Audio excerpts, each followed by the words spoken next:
আসসালামু আলাইকুম আরহামতুল্লাহি অবরাকাতুহ। সুপ্রিয় দর্শক শ্রোতা, শুরু করছি আপনাদের প্রিয় অনুষ্ঠান আলোকিত প্রতিদিন। মহান প্রতিপালকের কাছে লাখো কোটি শুকরিয়া, যিনি সুস্থ রেখেছেন, ভালো রেখেছেন, নিরাপদে রেখেছেন, বাঁচিয়ে রেখেছেন।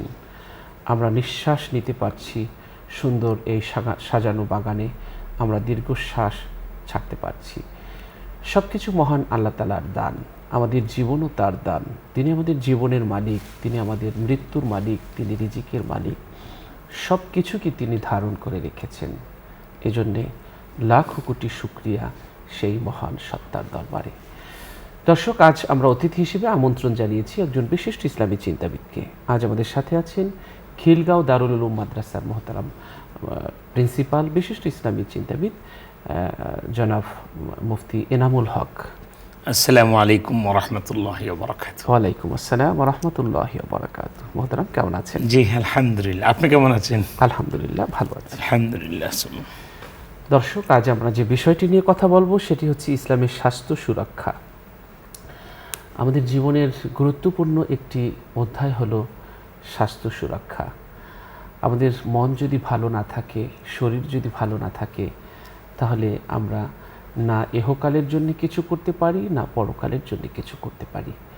এহকাল পরকালের জীবনকে আরামদায়ক করতে হলে আমাদের স্বাস্থ্যকে ভালো রাখতে হবে, সুস্থ থাকতে হবে। এটি একটি অবিচ্ছেদ্য অংশ ইসলামের।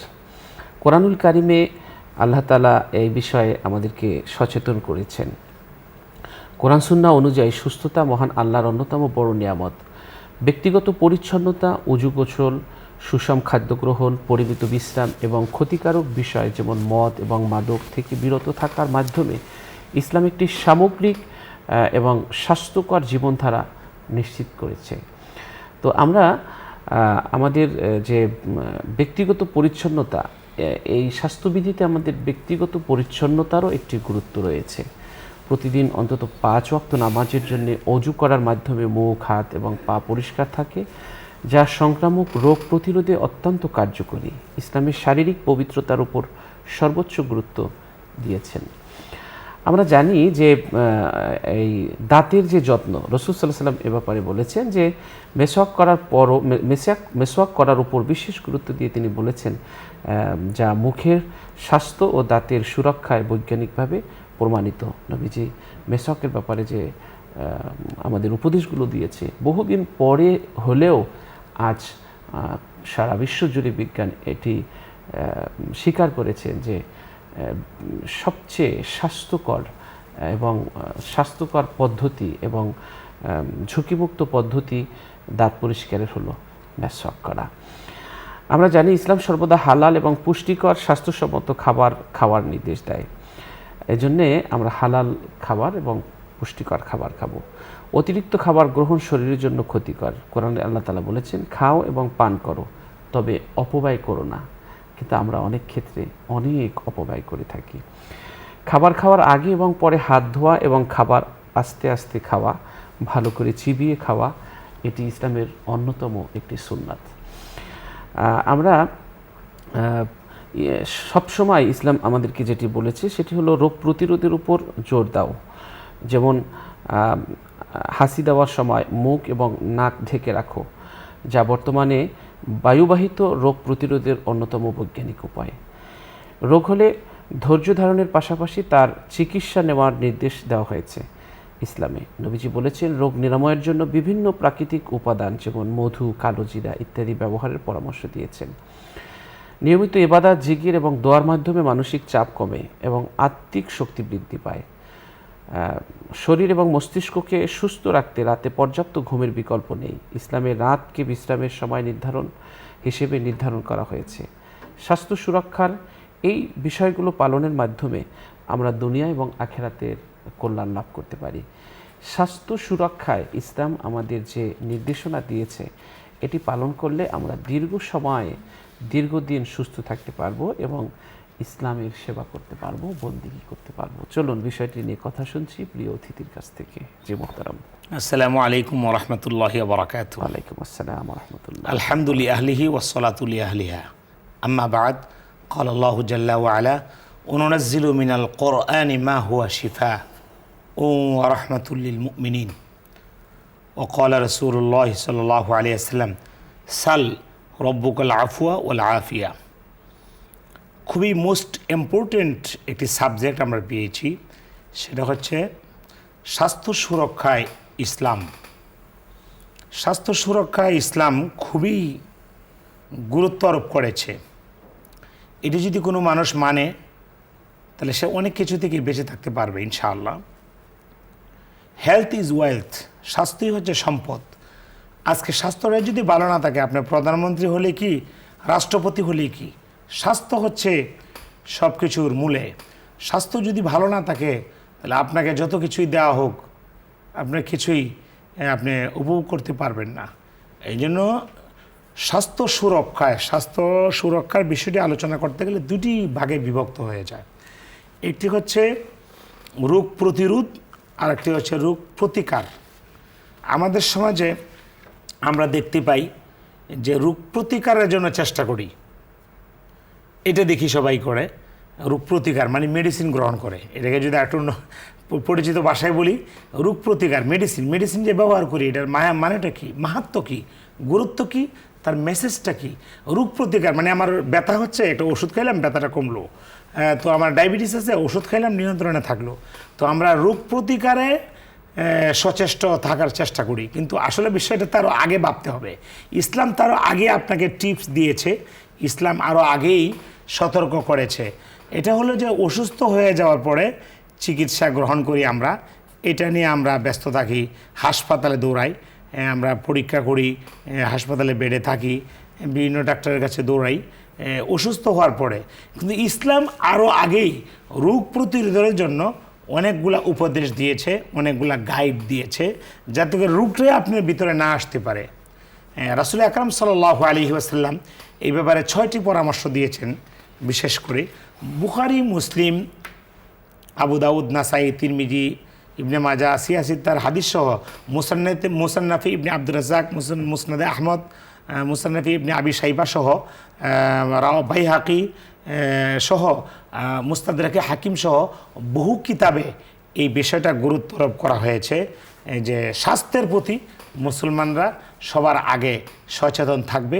তাদের কাছ থেকেই অন্যরা শিখবে যে ওনারা হলো ডিসিপ্লিন একটি জাতি। ইসলাম এর প্রতিরক্ষামূলক ব্যবস্থা আগে করেছে, তারপরে যদি কারো আল্লাহ মাফ করুন পরীক্ষার সম্মুখীন হয়ে যায়, অসুস্থ হয়ে যায়, তখন সে প্রতিকার হিসাবে সে মেডিসিন গ্রহণ করবে। এটাই ইসলাম সম্মত। রাসূল করিম সাল্লাল্লাহু আলাইহি ওয়াসাল্লাম বলেছেন লিকুল্লি দাইন দাওয়াউন ফাইদা উসিবা দাউদ্দাই। যখন কারো অসুস্থ হয়ে যায় তো আল্লাহ সুবহানাহু ওয়া তাআলা প্রত্যেকটা অসুস্থতার জন্য মেডিসিনের ব্যবস্থা দিয়েছেন। এমন কোনো রোগ নাই বারা বিইজনিল্লাহ সুবহানাহু ওয়া তাআলা, হাদিসের ইবারতে আসছে, যেটা জাবের রাদিয়াল্লাহু তাআলা আনহু থেকে, রাসূলুল্লাহ সাল্লাল্লাহু আলাইহি ওয়াসাল্লামের খুব প্রিয় সাহাবী হযরত জাবের রাদিয়াল্লাহু তাআলা আনহু থেকে হাদিসে বর্ণিত, লিকুল্লি দাইন দাওয়াউন ফাইদা উসিবা দাউদ্দাই বারা বিইজনিল্লাহ সুবহানাহু ওয়া তাআলা। প্রত্যেকটা রোগের ঔষধ আল্লাহ দিয়েছেন। যখন কোনো মানুষ অসুস্থ হয়েই যায়, সে মেডিসিন গ্রহণ করে আল্লাহর কাছে সাহায্য প্রার্থনা করি, তো আল্লাহ তাকে এক পর্যায়ে তাকে রোগমুক্ত করে দেন। তো অন্য এক হাদিসে এসেছে মা আনজালাল্লাহু দান ইল্লা মা আনজালাহু দাওয়া। আল্লাহ তাআলা এমন কোনো রোগ দেন নাই যে রোগের কোনো চিকিৎসা নাই। তো ইসলাম এই রোগ যাতে আমার মাঝে বাসা বাঁধতে না পারে 6টি নির্দেশ দিয়েছে। 1 নম্বর হচ্ছে পরিমিত খাবার গ্রহণ করা। স্বাস্থ্য সুরক্ষা ইসলাম, স্বাস্থ্যের জন্য ঠিক থাকে, ফিটনেস ভালো থাকে, এই জন্য ইসলাম আগেই আপনাকে অসুস্থতা যেন না আসে প্রতিরোধটা যাতে আপনি করতে পারেন। ক্যালসিয়াম থাকে, আপনার পটাশিয়াম থাকে, আপনার ভিতরে অ্যানাটমি যে সাবজেক্টগুলো আছে, স্ট্রাকচার বিদ্যা, প্রতিটা গ্রন্থি, প্রতিটা রক্তনালী, মস্তিষ্ক, সেলফ, কোষ সব কিছু যেন সঞ্চালন ঠিকমতো করতে পারে, কাজে লাগে, সচেতন থাকে, অ্যাক্টিভ থাকে, সেই জন্য ইসলাম আমাদেরকে গাইড করেছে। তো 1 নম্বর হলো পরিমিত খাবার গ্রহণ করতে রাসূল আকরাম সাল্লাল্লাহু আলাইহি ওয়াসাল্লাম আদেশ দিয়েছেন। বেশি খাবার খাওয়ার কারণে মানুষটা দুর্বল হয়ে পড়ে, আস্তে আস্তে আপনি 1 মণ নিতে পারবেন, আপনার মাথায় 2 মণ দিয়ে দিলে। রাসূল করিম সাল্লাল্লাহু আলাইহি ওয়াসাল্লাম খাবার গ্রহণ করতেন খুবই কম। তিনি বলেছেন যে খাবারটাকে 3 ভাগে ভাগ করতে হবে পেটকে। 1 ভাগ খাবার গ্রহণ করবে, আর 1 ভাগ পানি খাবে, আর একটু খালি রাখবে, শ্বাস প্রশ্বাস সবগুলো নিতে যাতে সুবিধা হয়। আমরা খেতে খেতে যতক্ষণ পর্যন্ত ক্লান্ত না হই ততক্ষণ পর্যন্ত আমরা খাবারটি গ্রহণ করি না। পরিমিত খাবার, পরিমিত, বেশি বেশি জিনিসটাই অতিরিক্ত। আমাদের সম্মানিত উপস্থাপক বলছিলেন যে আল্লাহ বলছেন খাও, তবে ইসরাফ করিও না, মানে তোমরা অপচয় করিও না। হ্যাঁ, তোমরা ইন্নাহু লা ইউহিব্বুল মুসরিফিন, আল্লাহ অপচয়কারীকে পছন্দ করেন না। এই জন্য আমরা যে খাবার গ্রহণ করব, খাবারটা খুব পরিমিত। রাসূল আকরাম সাল্লাল্লাহু আলাইহি ওয়াসাল্লামের বৈশিষ্ট্য ছিল এরকম যে তিনি একদিন খাবার গ্রহণ করতেন, যা খেয়েছেন, আল্লাহ পাক নিয়ামত দিয়েছেন, তিনি খেয়েছেন, এই জন্য রবের দরবারে তিনি শুকরিয়া আদায় করতেন। একদিন খেয়ে শুকরিয়া আদায় করতেন, আর একদিন অভাবী মানুষ কীভাবে না খেয়ে থাকে, তিনি না খেয়ে থাকতেন এবং তিনি আল্লাহর কাছে শুকরিয়া আদায় করতেন যে আল্লাহ, অসহায় মানুষ, বহু মানুষ অর্ধহারে অনহারে আছে, তো আমি না খেয়ে থাকতে পেরেছি, সেই জন্য তোমার দরবারে শুকরিয়া আদায় করি।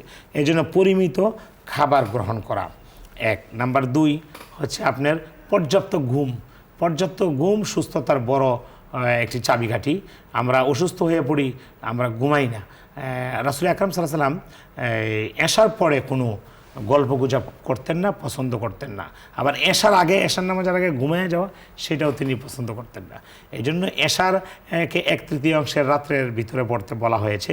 এশার নামাজের পরে আপনি ঘুমিয়ে যান, এশার নামাজ দরকার নাই। আমি যদি একটু বাড়াইয়া দিই হাদিসের আলোকে, যেহেতু 1/3 বলা হয়েছে, 12 ঘন্টায় ধরেন না একটা রাত্র, দিবারাত্রি 24 ঘন্টা, হয়তো আধা ঘন্টা 1 ঘন্টা বেশ কম থাকতে পারে আপ ডাউন করে। তো আপনি 12 ঘন্টা যদি ধরেন মতলকভাবে, মুস্তাকিলভাবে, স্বতন্ত্রভাবে, তাহলে আপনি 12টাকে 3 ভাগ করেন, 4 ঘন্টা, 4 3 ছাড়া 12, আপনি 4 ঘন্টার ভিতরে যদি আপনি খাবার গ্রহণ করেন, আর খাবারটা নিদ্রায় যাওয়ার কয়েক ঘন্টা আগে খেতে হবে, তাহলে খাবারটা জায়গায় জায়গায় হজম হয়ে যায়। আপনি 10টায় ঘুমিয়ে যান, 11টায় ঘুমান, অটোমেটিকভাবে সকালে ঘুম ভেঙে যাবে।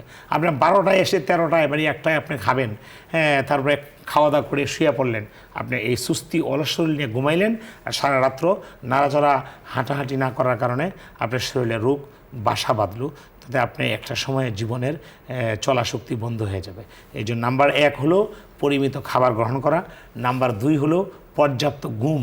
ঘুম যদি হয়, ওয়াজআলনা নাওমাকুম সুবাতা, আমি আল্লাহ বলেন আমি ঘুমকে, নিদ্রাকে দিয়েছি ক্লান্তিকে দূর করার জন্য।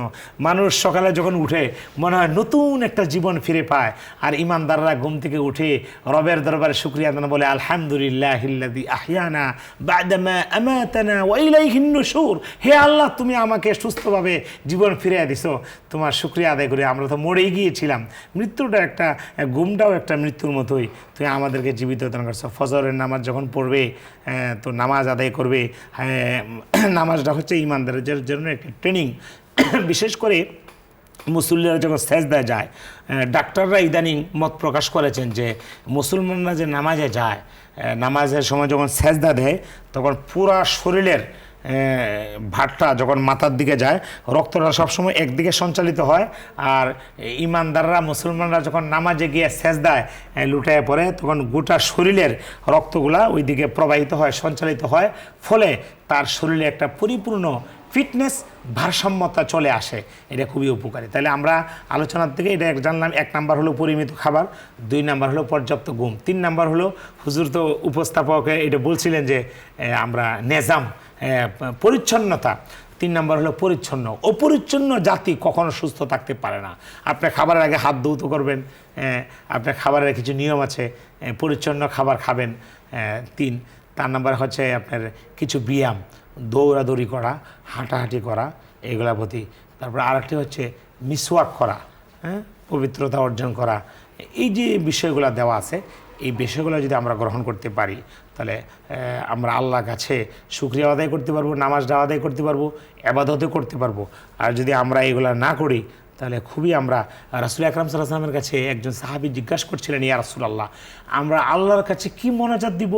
নবী করিম সাল্লাল্লাহু আলাইহি ওয়াসাল্লাম বলছিলেন, সাল রব্বুকাল আফওয়া ওয়াল আফিয়া, তুমি তোমার রবের কাছে সুস্থতার জন্য দোয়া করো। সুস্থ যদি না থাকে তাহলে সবই তো অন্ধকার হয়ে যাবে। এই জন্য রাসূল আকরাম সাল্লাল্লাহু আলাইহি ওয়াসাল্লামের কাছে জিজ্ঞাসা করা হলো, হুজুর আল্লাহর কাছে কি মোনাজাতটা দিব? নবী সাল্লাল্লাহু আলাইহি ওয়াসাল্লাম বললেন, সাল রব্বুকাল আফওয়া ওয়াল আফিয়া, তুমি তোমার রবের কাছে সুস্বাস্থ্যের জন্য, স্বাস্থ্য সুরক্ষার জন্য দোয়া করো। আর 6টি বিষয়ের মধ্যে আরেকটি বিষয় আমার আলোচনা থেকে ছুটে গিয়েছিল, সেটি হলো এই যে আপনার মেডিসিন গ্রহণ করা। এই প্রতিকারের জন্য চিকিৎসার তে যাওয়া, রাসূল আকরাম সাল্লাল্লাহু আলাইহি ওয়াসাল্লাম দ্রুত চিকিৎসা করা। 6টি জিনিস। 1 নম্বর হলো পরিমিত খাবার গ্রহণ করা, 2 নম্বর হলো পর্যাপ্ত ঘুম, 3 নম্বর হলো পরিচ্ছন্নতা, 4 নম্বর হলো ব্যায়াম করা, মিসওয়াক করা, আর দ্রুত চিকিৎসার জন্য অগ্রসর হওয়া। কোরআনে আল্লাহ বলেছেন অনুনাজ্জিলু মিনাল কোরআনি মা হুয়া শিফা, গোটা কোরআনকে আমি আল্লাহ মেডিসিন হিসাবে গ্রহণ করেছি। রাসূল কারীম সাল্লাল্লাহু আলাইহি ওয়াসাল্লাম বহু দোয়াও করছেন, আউযু বিল্লাহি মিনাশ শাইতানির রাজিম, আউযু বিকা মিনান নার। এবং রাসূল আকরাম সাল্লাল্লাহু আলাইহি ওয়াসাল্লাম একদিন অসুস্থ হয়ে পড়ছিলেন, তখন আল্লাহ ফেরেশতা পাঠিয়ে দিয়েছেন 2 দল ফেরেশতা। এক দল ফেরেশতা মাথার কাছে বসলো, আর এক দল ফেরেশতা পায়ের কাছে বসে ঝাড়ফুঁক করলেন, যেটা হাদিসের ইবারত। আল্লাহুম্মা ইন্নী, এইরকমভাবে দোয়া আসছে। তারা আল্লাহ রাসূলকে ঝাড়ফুঁক করেছেন, রাসূল আকরাম সাল্লাল্লাহু আলাইহি ওয়াসাল্লাম সুস্থ হয়ে গেছেন। হ্যাঁ, তো এই জন্য আমরা আল্লাহর কাছে দোয়া করব, লা বা'সা তুহুরা ইনশাআল্লাহ। অসুস্থ ব্যক্তির সেবা করা, হাদিসে এসেছে যে একটা অসুস্থ ব্যক্তির চিকিৎসা সেবায় গেল, যতক্ষণ পর্যন্ত অসুস্থ ব্যক্তির সেবায় থাকলো, লাম ইয়াজাল ফি খরফাতিল জান্নাহ, ততক্ষণ সে অসুস্থ ব্যক্তির পাশে যে বসা থাকলো, যতক্ষণ বসলো ততক্ষণ সে জান্নাতের ফুলের বাগানে বসা থাকলো। সুবহানাল্লাহ।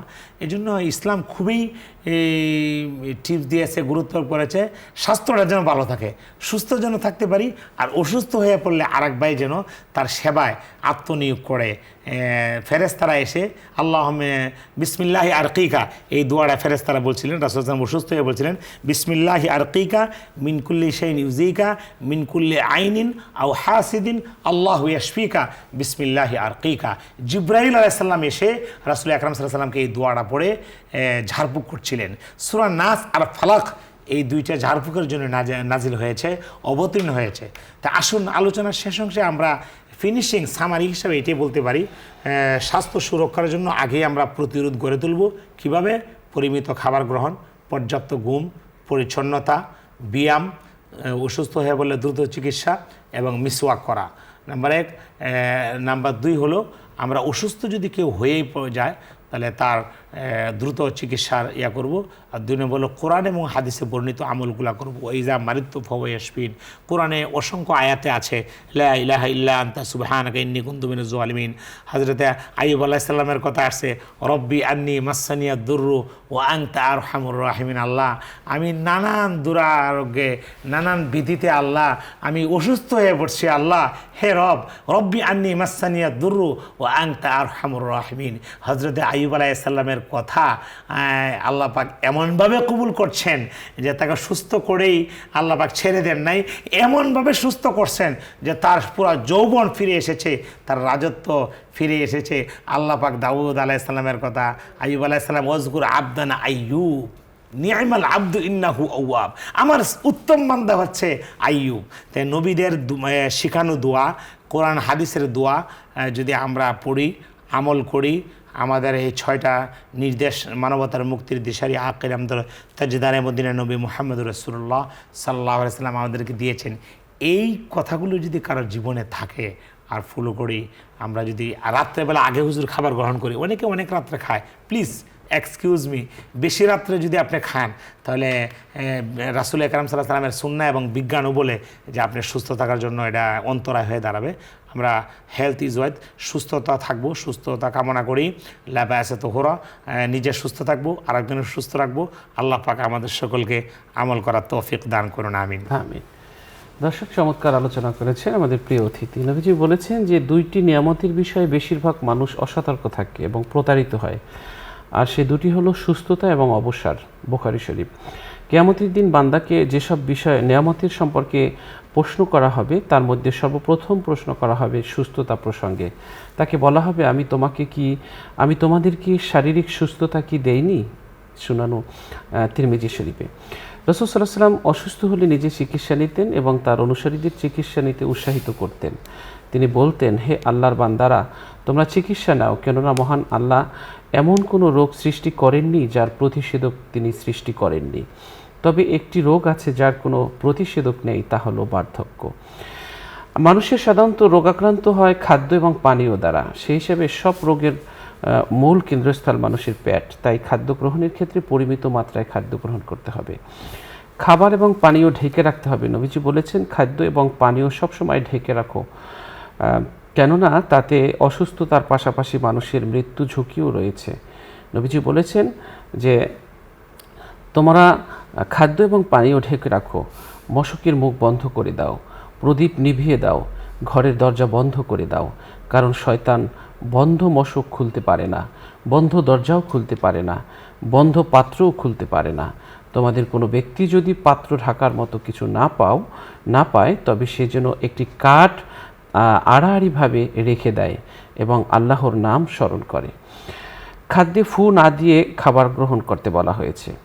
খাবার এবং পানীয় ফু দেওয়ার কারণে অনেক ধরনের রোগ হতে পারে। এতে হযরত আবু সাঈদ খুদরী রাদিয়াল্লাহু তাআলা আনহু থেকে বর্ণিত, নবীজি সাল্লাল্লাহু আলাইহি সাল্লাম পানিয়ে ফু দিতে নিষেধ করেছেন। একজন আরজ করলেন, পাত্র কখনো কখনো ময়লা আবর্জনা দেখা গেলে কি পাত্রে কি করা যায়? নবীজি বললেন, তা ঢেলে ফেলে দেবে। আরেকটি বিষয়, হাত পরিষ্কার রাখার অভ্যাস আমাদের করতে হবে। এর মাধ্যমে সহজে অসুস্থতা থেকে আমরা বাঁচতে পারবো। হাতে নানা ধরনের জীবাণু বহন করে বিভিন্ন স্বাস্থ্য ঝুঁকি বাড়ায়। এজন্য রোগমুক্ত থাকতে নিয়মিত আমাদের ভালোভাবে হাত ধৌত করতে হবে। এটি ভ্যাকসিনের মতো কাজ করে। আমাদের আরেকটি কাজ করতে হবে, দৈহিক সুস্থতার পাশাপাশি মানসিক সুস্থতাও আমাদের জন্য জরুরি। মানসিক সুস্থতা দৈহিক সুস্থতার পূর্বশর্ত, কারণ মানসিক প্রশান্তি এবং উৎফুল্লতা দেহের রোগ প্রতিরোধ ক্ষমতা বাড়ায়। মানসিক উৎকণ্ঠতা এবং অস্থিরতা দেহের রোগ প্রতিরোধ কমিয়ে ফেলে। এরপরে তাই ইসলাম মনোদৈহিক স্বাস্থ্যের প্রতিও লক্ষ্য রেখে বৈবাহিক জীবন ব্যবস্থার প্রতি খুব গুরুত্ব দিয়েছে। তাছাড়া ইসলামের ইবাদত ব্যবস্থা এবং জিকির আজকারের দ্বারাও মানসিক প্রশান্তি লাভ করা যায়। কোরআনে আল্লাহ তাআলা বলেছেন, জেনে রাখো আল্লাহর জিকির দ্বারা অন্তরসমূহ প্রশান্ত হয়। আমরা অনেকেই আছি যে পরিষ্কার পরিচ্ছন্নতা যে ইসলামের মৌলিক একটি নির্দেশনা, এটি ভুলে যাই। পরিবেশ পরিষ্কার পরিচ্ছন্ন রাখার প্রতিও ইসলাম নির্দেশ দিয়েছেন, কারণ পরিবেশ দূষণের কারণে মানব সমাজে বিভিন্ন ধরনের রোগ ছড়িয়ে পড়ে। নবীজি বলেছেন, তোমরা তোমাদের বাড়ির আঙ্গিনার সব দিকে পরিষ্কার রাখবে। ইহুদিদের অনুকরণ করো না, তারা বাড়িতে আবর্জনা জমা করে রাখে। আমরা আবার আরেকটি বিষয় আমরা খেয়াল করি না, সেটি হলো যত্রতত্র মলমূত্র ত্যাগ করা। এটি ইসলামে নিষেধ করা হয়েছে, এতে রোগ ভীতি ছড়ানোর আশঙ্কা রয়েছে। নবীজি বলেছেন যে তোমরা 3 অভিশপ্ত ব্যক্তি থেকে বেঁচে থাকো।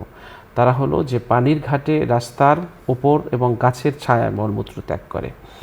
আধুনিক বিজ্ঞান মানব দেহ রোগাক্রান্ত হওয়ার যেসব দিক নির্ণয় করেছেন এবং এর প্রতিষেধক আবিষ্কার করেছেন, তা প্রায় 1500 বছর পূর্বে মানবতার কল্যাণ এবং মুক্তির দূত বিশ্বনবী সাল্লাল্লাহু আলাইহি ওয়াসাল্লাম পুরোপুরিভাবে কোরআন এবং হাদিসে বর্ণনা করে গিয়েছেন। তাই আসুন আমরা স্বাস্থ্য সুরক্ষায় ইসলামের যে বিধিবিধান আছে সেগুলো মেনে চললে আমরা সুস্থ থাকতে পারবো, ভালো থাকতে পারবো, নিরাপদ থাকতে পারবো। দর্শক, অনুষ্ঠানের এ পর্যায়ে আমরা একটি মোনাজাত করব। আপনারাও চাইলে আমাদের সাথে মোনাজাতে শরীক হতে পারবেন। আমিন। আল্লাহুম্মা সাল্লি আলা সাইয়্যিদিনা ওয়া নাবিয়িনা ওয়া শাফিয়িনা ওয়া হাবিবিনা ওয়া মাওলানা মুহাম্মদ সাল্লাল্লাহু আলাইহি ওয়া আলা আলিহি ওয়া আসহাবিহি ওয়া বারাকা ওয়া সাল্লাম। আল্লাহুম্মা আমিন। আল্লাহুম্মা আমিন। ربنا ظلمنا أنفسنا وإن لم تغفر لنا وترحمنا لنكونن من الخاسرين আল্লাহ। মহিয়ান গরিয়ান সর্বশক্তিমান মেহেরবান দয়ালু দাতা, আপনি হাকিম মহাজ্ঞানী, আপনি সাহায্যকারী, আপনি অভাব দূরকারী, অভিযোগ অনুমোদনকারী, হাকিম মহাবিচার দিবসের মালিক। আমরা বড় আশা নিয়ে আপনার শাহী দরবারে হাত তুলেছি। জানা অজানা সবগুলো গুনাহ খাতা আপনি মুছে দিন রব্বুল আলামিন। অনেক ভুল এমন আছে যা ভুলে গিয়েছি, অনেক ভুল এমন আছে যার জন্য তওবা করা হয়নি, অনেক ভুল এমন আছে যা করেছি দিনে, অনেক ভুল এমন আছে যা করেছি রাতে, গোপনে প্রকাশ্যে আলোতে আধারে। যত ধরনের গুনাহ করেছি গো আল্লাহ, সব ধরনের গুনাহ খাতা তুমি মাফ করে দাও। আল্লাহ তাআলা বুঝতে পারিনি, অন্যায় করেছি, অপরাধ করেছি, আপনার দরজা থেকে পালিয়ে বেরিয়েছি, আপনি আর আমাদেরকে রব্বুল আলামিন গুনার সাগরে ভাসাইয়েন না, ভাসতে দিয়েন না। এই গুনাহ থেকে একটু দয়া করে, করুণা করে রহমতের কোলে আশ্রয় দিন। গুনাহ জীবন থেকে ধুয়ে মুছে পরিষ্কার করে বেগুনা মাসুম করে দিন। আল্লাহ তাআলা এই অনুষ্ঠান যারা নিয়মিত দেখেন, শোনেন, তাদেরকে আপনি মাফ করে দিন। আল্লাহ তাআলা তাদের জিন্দেগির গুনাহ মাফ করে দিন। এই অনুষ্ঠানের পৃষ্ঠপোষক বসুন্ধরা গ্রুপের চেয়ারম্যান, আল্লাহ তাকে মাফ করে দিন। আল্লাহ তার প্রতিষ্ঠিত প্রতিষ্ঠানগুলোকে কবুল আর মঞ্জুর করুন। আমিন। রব্বির হামহুমা কামা রব্বায়ানি সগীরা। সুবহানা রাব্বিকা রব্বিল ইজ্জাতি আম্মা ইয়াসিফুন ওয়া সালামুন আলাল মুরসালিন ওয়ালহামদুলিল্লাহি রাব্বিল আলামিন। আমিন আমিন। দর্শক, আপনাদের সকলকে ধন্যবাদ জানিয়ে আজ এখানেই শেষ করছি। আল্লাহ হাফেজ। আসসালামু আলাইকুম ওয়া রাহমাতুল্লাহি ওয়া বারাকাতুহু।